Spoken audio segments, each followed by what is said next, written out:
सबसे बड़े संगठन, सांस्कृतिक संगठन राष्ट्रीय स्वयंसेवक संघ के शताब्दी पूर्ण होना और उस शताब्दी के अवसर पर प्रधानमंत्री श्री नरेंद्र मोदी जी के द्वारा एक ऐसा सिक्का जारी होना जिसमें संभवतः भारत के स्वतंत्र भारत के इतिहास में पहली बार किसी भारत की मुद्रा पर मां भारती का चित्र। और इन्हीं 24 घंटे में देश ने एक दूसरा दृश्य देखा कि 140 साल पुरानी पार्टी एक ब्रिटिश ऑफिसर एलन ऑक्टेवियम ह्यूम के द्वारा स्थापित पार्टी, जिसके पहले 25 साल में अनेक ब्रिटिश सेक्रेटरी अध्यक्ष रहे और 100 साल से जिसका एक ही परिवार का उस पर वर्चस्व है। आप सब लोगों को यदि ना ध्यान हो तो मोतीलाल नेहरू 1919 में कांग्रेस के अध्यक्ष बने थे और 1928 के बाद 29 में उन्होंने अध्यक्षी सीधे मोतीलाल नेहरू ने जवाहरलाल नेहरू को ट्रांसफर की थी। यानी 100 साल से एक ही परिवार के आधिपत्य के बाद भी उस संगठन के पतन और सत्ता छूटने की बदहवासी में उनके खानदान के बरखुरदार के द्वारा, जो कि आज भारत विरोधी शक्तियों के फर्माबरदार बनते हुए प्रतीत हो रहे हैं, अपनी उसी आदत के अनुरूप विदेश की धरती से एक और ऐसा बयान दिया है जिसमें कुछ भी आश्चर्यजनक नहीं है। अगर आपको ध्यान हो तो मात्र कुछ दिन पहले मैंने ही आपको एक बाइट देते समय एक आवश्यक सूचना दी थी कि राहुल गांधी जी पुनः विदेश जा चुके हैं और फिर आप तैयार रहिएगा, कोई ना कोई भारत विरोधी बयान अवश्य आपको सुनने को मिलेगा। अगर सीधे दरवाजे से नहीं तो पिछले दरवाजे से और खिड़की से नहीं तो रोशनदान से मिलेगा। इसलिए आप लोग चारों तरफ से सतर्क रहिएगा। और आज उसी की एक बानगी दिखाई पड़ी है। ये दो अंतर देश की जनता के सामने स्पष्ट हैं कि कौन भारत के हित में और कौन भारत विरोधी शक्तियों का जाने में चाहे अनजाने में एक टूल बनता चला जा रहा है। और यह कोई अपने आप में अलग सामान्य घटना नहीं है। इससे पूर्व राहुल गांधी जी इतनी बार विदेश में जाकर भारत विरोधी बयान दे चुके हैं कि मैं उन सबको गिनाऊंगा तो आप सबका समय बिना वजह व्यर्थ होगा।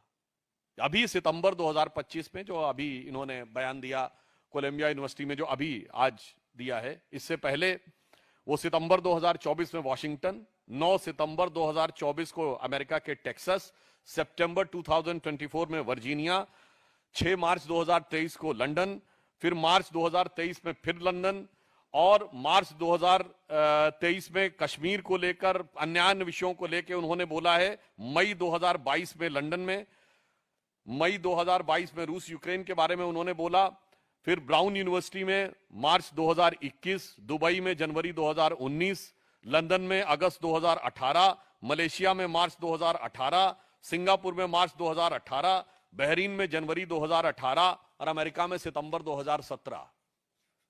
ये एक लंबी कहानी है जो उनके दिल के अंदर की नफरत की जुबानी आपको बहुत साफ दिखाई पड़ती है। और मैं याद दिलाना चाहता हूं कि 6 मार्च 2023 को राहुल गांधी ने लंदन के चैटम हाउस में यह कहा था, why the defenders of democracy Europe and America are silent. इससे ज्यादा बड़ा अपमान हो सकता है। और मैं कांग्रेस को याद दिलाना चाहता हूं कि अगर उन्हें न याद हो तो यह वही चैटम हाउस है जहां पर 20 अक्टूबर 1931 को महात्मा गांधी ने प्राचीन भारतीय संस्कृति की महानता बताते हुए ब्रिटिश सरकार को भारत की समस्त समस्याओं के लिए जिम्मेदार ठहराया था।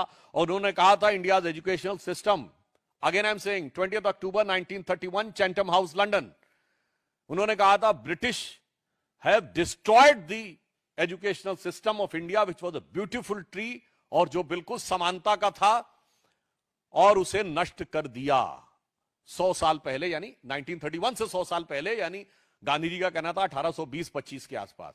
अब भैया गांधी जी सही थे कि राहुल गांधी सही है, यह मैं उनसे पूछना चाहता हूं। चैटम हाउस में दिया गया महात्मा गांधी का बयान सही था या आज की डेट में वहां से लेके कोलंबिया और स्टैनफोर्ड में दिया जा रहा राहुल गांधी का बयान सही है? यह बात मैं सीधे सीधे कांग्रेस पार्टी से पूछना चाहता हूं। और जिसने 100 साल से लोकतंत्र के लबादा ओढ़कर राजतंत्र को जीवित रखा है, वो लोकतंत्र पे भाषण दे।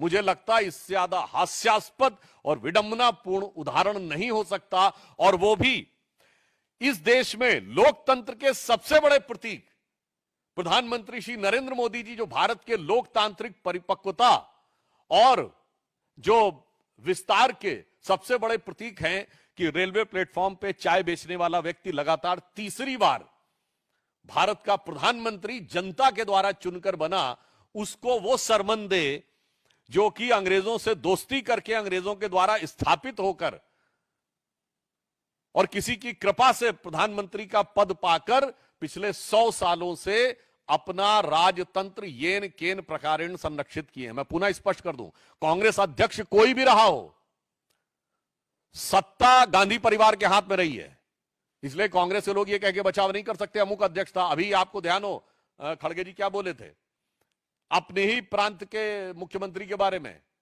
कि साहब हाईकमान तय करेगा, राष्ट्रीय अध्यक्ष और नेता प्रतिपक्ष खुद हैं। जब आप विपक्ष में है तो राष्ट्रीय अध्यक्ष नेता प्रतिपक्ष से बड़ा हाईकमान कौन होता है, यह दर्शाता है। मगर इससे भी ज्यादा महत्वपूर्ण बात, अगला सवाल यह उठता है कि राहुल गांधी जी विदेश जाते हैं तो उन्हें यह क्यों नहीं दिखाई पड़ता है कि कैम्ब्रिज यूनिवर्सिटी ने दिसंबर 2024 में बाकायदा रिसर्च की है कि भारत का मोदी जी के अंडर में डिजिटल ट्रांसफॉर्मेशन कैसा हुआ, इस पे केस स्टडी की है। ये राहुल गांधी को क्यों नहीं दिखाई पड़ता है। स्टैनफोर्ड ने अपनी एक एआई इंडेक्स रिपोर्ट तैयार की है जिसमें उसने कहा है कि India has ranked first in the global AI skill penetration and is in the top 4 countries of AI vibrancy. ये किसने कहा, स्टैनफोर्ड। जिस स्टैनफोर्ड में जाकर राहुल गांधी भारत के बारे में अपशब्द, अपमानजनक और निरर्थक व्यर्थ की बातें करते हैं। स्टैनफोर्ड यूनिवर्सिटी ने एक एल्वेजियर टॉप 2% साइंटिस्ट की लिस्ट 2025 में जारी की है जिसमें उन्होंने कहा है कि the list feature 6,239 Indian researchers in the top 2% of the global scientist, highlighting India's rapid growth in the growing footprints and significant contribution in the international scientific research. अब आइए साहब, 27 मार्च 2025 को चैथम हाउस ने अपनी रिपोर्ट में कहा है कि India seeks greater recognition on the world stage and changes the international order. World Bank report July 2025 ने एक गिनी इंडेक्स की है जो इनइक्वालिटी को तय करती है कि किस देश में कितनी इनइक्वालिटी है, यानी अमीर गरीब के बीच की खाई कितनी ज्यादा है। उसमें वर्ल्ड की मेजर इकोनॉमीज में उन्होंने कहा India's Gini index stand for 25.5, so India stand much lower than China, America में, उन सबके डिटेल्स पर नहीं जाना चाहता। बड़ी इकोनॉमीज में सबसे कम इनइक्वालिटी अगर है तो भारत में है, और ये किसने अपनी रिपोर्ट जारी की है, ये वर्ल्ड बैंक ने जुलाई 2025 में रिपोर्ट जारी की है, और ये कहा है कि एक्सट्रीम पॉवर्टी अब भारत में केवल 2.3% रह गई है। राहुल गांधी को ये नहीं दिखाई पड़ता। ऑक्सफोर्ड जाते हैं तो उन्हें दिखाई नहीं पड़ता कि ऑक्सफोर्ड बिजनेस स्कूल ने दिसंबर 2024 में यह कहा था कि proactive governance and timely implementation is a game changer India's digital governance landscape. Global times ने जनवरी 2024 में यह कहा कि भारत ने कुछ सालों में अपनी इकोनॉमी को जिस तेजी से स्ट्रक्चरड रिफॉर्म करके किया है उससे भारत बहुत शक्तिशाली बना है। अब मैं पूछना चाहता हूं कि ये फॉरेन में जाकर बोलने वाले राहुल गांधी जी को फॉरेन की ये चीजें नजर क्यों नहीं आती। अब उससे बड़ा सवाल कि राहुल गांधी जी में ऐसी कौन सी प्रतिभा है जिसकी वजह से वहां पे उनको विदेश की यूनिवर्सिटीज बुलाती हैं, जबकि कांग्रेस में एक से एक बुद्धिमान लोग हैं। चिदंबरम साहब, अभिषेक मनु सिंघवी, शशि थरूर, मनीष तिवारी और बहुत सारे लोग हैं जो अपने अपने विषयों के विशेषज्ञ हैं। इवन जयराम रमेश, इवन उनके अंकल सैम पित्रोदा जो परमानेंट विदेश में रहते हैं, जिनकी इमेज है कि इंटेलेक्चुअल वाली, उनमें से किसी को नहीं बुलाया जाता है और राहुल गांधी जी को ही बुलाया जाता है। इवन भारत में भी किसी यूनिवर्सिटी में उन्हें नहीं बुलाया जाता है। आपने शायद कन्वोकेशंस में भी राहुल गांधी जी को जाते नहीं देखा हुआ। कांग्रेस रूल्ड स्टेट्स में नहीं बुलाया जाता। 2004 से 14 के बीच में उनकी केंद्र में सरकार रही, तब नहीं बुलाया जाता। फिर भारत के बाहरी क्यों उनको बुलाया जाता है, यह अपने आप में यक्ष प्रश्न है। और वो कितने बुद्धिमान हैं और उनका कितना जबरदस्त ज्ञान है। मैं आपको एक उनके वीडियो का वॉइस सुनाना चाहता हूं। Why does a motorcycle weigh 100 kilos and a car weigh 3,000? car carries, to carry one passenger, you need 3,000 kilos of metal in a car. If one passenger is driving a car. And a motorcycle has 100 kilos, carries two passengers. So why is a motorcycle able to carry two passengers with 150 kilos of metal and a car needs 3,000? And the answer is, it's the engine.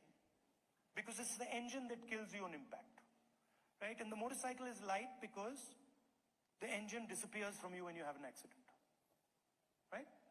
Every time the engines in motorcycles are heavier and heavier. If you see, the power in motorcycles nowadays are becoming heavier, are higher than older motorcycles. But in a motorcycle, when you have an impact, the engine is separated from you. So the engine doesn't hurt you. Whereas in a car, when you have an impact, the engine comes into the car. So the entire car is designed to stop the engine from killing you. The electric motor breaks that centralized energy system. The electric motor allows you to put a motor there, put a motor there, put a motor there, put a motor there. So the electric motor is a decentralization of power.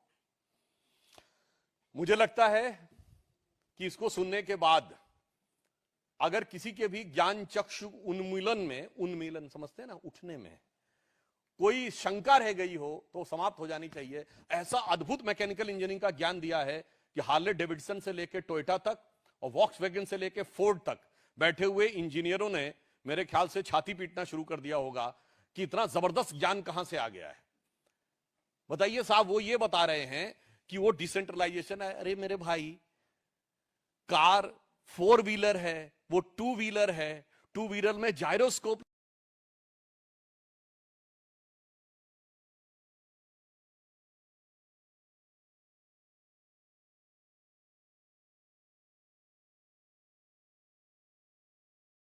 लगा हुआ होता। मुझे लगता है हमारे जैसे, और उसमें डिसेंट्रलाइजेशन वो बता रहे हैं, बिल्कुल साफ डिसेंट्रलाइजेशन वो बता रहे हैं, बिल्कुल साफ डिसेंट्रलाइजेशन होता है, मगर वो 4 व्हीलर है, वो 4 व्हील ड्राइव में डिसेंट्रलाइजेशन होता है, और वो 2 व्हील है। और वो कितना मजेदार बात बता रहे हैं कि साहब वो मोटर बाइक में जैसे ही एक्सीडेंट होता है इंजन अलग हो जाता है, मतलब लगता है जैसे कोई नट बोल्ट से जुड़ा हुआ हो। ये वैसे ही भाव है जैसे वो सोच रहे हैं भारत में ये अलग हो जाएगा, वो अलग हो जाएगा, फला अलग हो जाएगा, ढिमा अलग हो जाएगा।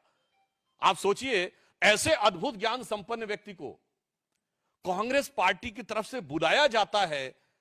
ये कांग्रेस पार्टी से सवाल नहीं है मेरा, उन लोगों से सवाल है कि आपको उनमें ऐसा क्या नजर आता है। और दूसरे शब्दों में बात कहूं कि इसका मतलब आप जब बाहर जाते हैं तो सिर्फ बोल के नहीं आते हैं, कुछ सीख के भी आते हैं। अभी देखिएगा, लौट के आने के बाद जैसे उन्होंने प्रेस कॉन्फ्रेंस की थी ना और कहा था वो हाइड्रोजन बम नहीं, अभी तो एक हिस्सा है। तब लंका भी मलेशिया गए थे, जितना हिस्सा बताया गया होगा उतना लेके आए। अब जितना कुछ और बताया जाएगा, संभावना है उसको लेके आएंगे, क्योंकि इस ढंग की चीजें मैं नहीं कह रहा हूं, मैं सोशल मीडिया में और पब्लिक मीडिया में अवेलेबल है। राहुल गांधी से पूछना चाहता हूं कि जो कुछ बोला गया है ये सच है क्या? अगर सच है तो आपने दुनिया में कौन सी इंजीनियरिंग की यूनिवर्सिटी से आपने पढ़ा है? वैसे शायद हो सकता है कि वो इसीलिए पढ़े हों, जैसे आपको याद हो ना, वो आप लोगों को भड़काने के लिए भी बोल रहे थे कि आईआईटी के पेपर्स जो हैं वो एक पर्टिकुलर कम्युनिटी के लोग सेट करते हैं, इसलिए पर्टिकुलर जो गरीब लोग हैं उनको वो उसमें से नहीं आ सकते हैं, सेलेक्ट नहीं हो पाते। यानी moving charge in magnetic field, electromagnetic induction और फोर्स वेलोसिटी और एक्सेलरेशन में भी उनको कास्ट नजर आती है। मुझे लगता है कि इस प्रकार की बातें करने का उद्देश्य, मैं यहां राहुल जी का मजाक नहीं उड़ा रहा हूं, मैं देश से कहना चाहता हूं 100 साल से सत्ता को कब्जा रखने के वाले इस खानदान के बरखुरदार जो भारत विरोधी शक्तियों के झंडा बरदार बन चुके हैं, उनसे बहुत खबरदार रहने की जरूरत है। और आपने देखा इस बार उन्होंने एक और बात बोली है। उन्होंने क्या बोला? उन्होंने कहा कि इंडिया में 16-17 प्रकार की लैंग्वेजेस हैं। अभी आप देखिएगा लैंग्वेजेस पे लड़ाई कराने का प्रयास करेंगे। उत्तर दक्षिण में लड़ाई कराने का प्रयास कर चुके हैं। कर्नाटक के फाइनेंस मिनिस्टर बोल चुके हैं कि दक्षिण भारत वाले टैक्स ज्यादा देते हैं। तो पत्रकार ने उनसे पूछा तो क्या अलग होना चाहिए? उत्तर हां जी, अलग हो जाना चाहिए। बिहार को लेकर तेलंगाना और डीएमके तमिलनाडु के मंत्री जो बोल चुके हैं वो है प्रांतों में वैमनस्य फैलाओ। भाषा को लेकर तमिल हिंदी, कन्नड़ हिंदी, मराठी हिंदी और अब देखिएगा आने वाले टाइम में बंगला हिंदी। तो जातियों को लेकर अगड़े पिछड़े, सामान्य दलित सब में लड़ाना है, ये उनका पूरा एजेंडा साफ दिखाई पड़ रहा है। तो इसलिए हम ये कहना चाहते हैं एक पंक्ति में कि जो कुछ पूरी फेहरिस्त नजर आ रही है राहुल गांधी की, एक गंभीर सवाल है देश की राजनीति के लिए और राजनीतिक चिंतकों के लिए। यदि कोई पार्टी सत्ता की लालच में या विवशता में विदेशी मूल का नेतृत्व स्वीकार करने को तैयार हो जाती है, तो यह विदेशी मूल सिर्फ भूल साबित होता है या उस पार्टी और देश के लिए शूल साबित हो जाता है। आज लग रहा है कि वो उनके जैसा नेता प्रतिपक्ष होना भारत के लोकतंत्र के हृदय में एक शूल यानी कांटे की तरह है। और एक और बात, अभी आपने देखा होगा कल विजयदशमी का पर्व था, कांग्रेस के कई नेताओं ने आदतन, फितरतन, शरारतन और दूसरा कहूं out of frustration, out of inferiority complex, प्रधानमंत्री जी के बारे में जो अनाप शनाप अपशब्द बोलते रहते हैं, तो उसमें कुछ नेता रावण बोलने लगते हैं, कुछ और बोलने लगते हैं। तो मैं उनको सिर्फ इतना याद दिलाना चाहता हूं कि जो लोग राम भक्त कार्यसेवकों की हत्या करवाने वाले, उनका समर्थन करने वाले, राम मंदिर के उद्घाटन में बुलाने पर भी न जाने वाले और बाबर की कब्र पर 3 पीढ़ियों तक बगैर बुलाए जाकर सिजदा करने वाले कि 1959 नेहरू, 69 इंदिरा गांधी, 2005 मनमोहन सिंह के साथ राहुल गांधी, उनके बारे में देश की जनता का चित्त बहुत स्पष्ट है कि कौन रावणी वृत्ति का प्रतीक है और कौन राम के संस्कारों का प्रतीक है। तो जो कुछ कांग्रेस बोल रही है धरती के उस छोर से लेके इस छोर तक, इसके लिए कहा जा सकता है, मुझे एक पुराना गीत था ना, हर एक रूह घायल, हर एक रूह प्यासी। तो मैं कहना चाहूंगा, अब मैं वर्ड नहीं प्रयोग करना चाहता कि वो कौन किस मना स्थिति में है। कांग्रेस के लिए एक ही लाइन में कहूंगा, ये कांग्रेस है या आलमे बदहवासी। तो वो पूरे बदहवासी के आलम में कांग्रेस आ चुकी है। और मैं देश से कहना चाहता हूं इस विषय पे कि ये खतरनाक शक्तियों के, विदेशी शक्तियों के हाथ में कांग्रेस जाने या अनजाने, मैं दोनों बात से कह रहा हूं, जो कांग्रेस के नेता जान रहे हैं वो देश के लिए, देश के साथ द्रोह कर रहे हैं। जो नहीं जान रहे हैं, अनजाने में टूल बने हुए हैं, उनको समझदारी दिखानी चाहिए और इन नेताओं को रोकना चाहिए। मगर बहुत स्पष्ट हो गया है कि कांग्रेस इस समय राष्ट्र विरोधी तत्वों के हाथ का एक खिलौना बनती जा रही है।